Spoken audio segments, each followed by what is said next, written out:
چې د نبی صلی الله علیه وسلم منګ او تاسو ته هدایت دادي چې تاسو به د خپل خادمانو او د نوکرانو سره ښه سلوک کوئ. څوک ستا د لاس د لاندې دي هغې سره ښه سلوک کوه، هغې سره ظلم مه کوه. د الله رسول صلی الله علیه وسلم فرمایلی اذا اتا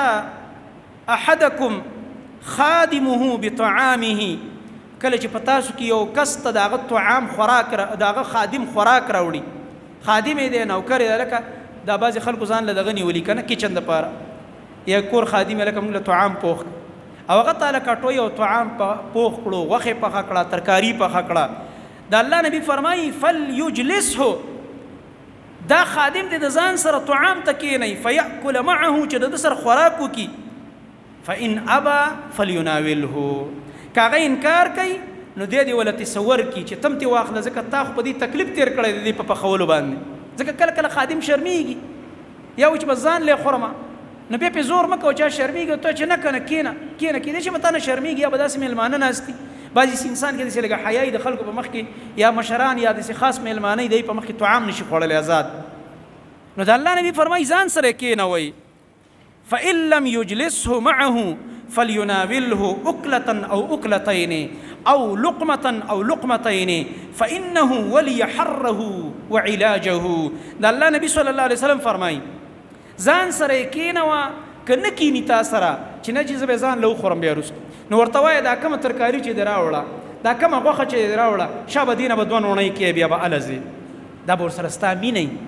هغه به ستا د اخلاقو نه دا به ستا عاجزي وي. د الله نبي فرمایي ځکه چې وایي ده د دې پخلي ګرمایش برداشت کړی، په دې ګرمۍ کې ولاړ تاله په کچن کې ته ایسی ته ناست، پکي ته ناست، او په کچن کې ولاړ دی تاله پخلي کوي لګیا، او خولې د غریب نه بهیږي،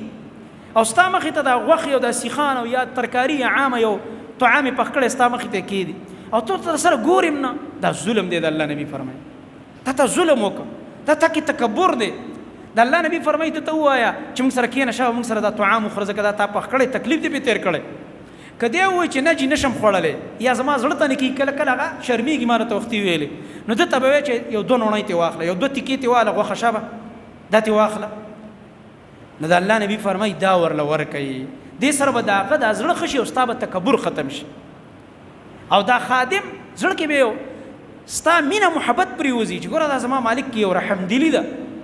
ما ته سپک نظر ونه کړلو، او هغه کم تکلیف چې هغه تېر کړی په دې پخلي باندې، د هغې په مقابل کې به زړه لږ ښه شي. نو یو طرف ته چې هغه دا دونه تکلیف تېر کړی، بل طرف ته تر سره ورته ګوري نه، نه ورته صد کې، نو هغه له دې دوه تکلیفه ورکړه،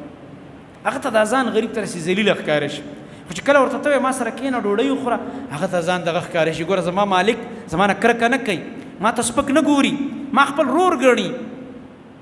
ما ته د احترام په نظر باندې ګوري. ځکه د الله نبي فرمایي ځان سره طعام ته کښېنوه، او که نه نو بیا داسې کار وکوي چې هغه له یو دوه نوڼۍ ورکړه، ورته یې شابه دوه نوڼۍ ترې وکړه، دوه پوټې غوښه دا اوچته کړه، شابه دا وخوره زما په مخ کې، بیا ځه بیا چې ځان لار ټایم خورئ. دا ګوره موږ ته نبي صلی الله علیه وسلم ښکلي اخلاق راښودلي.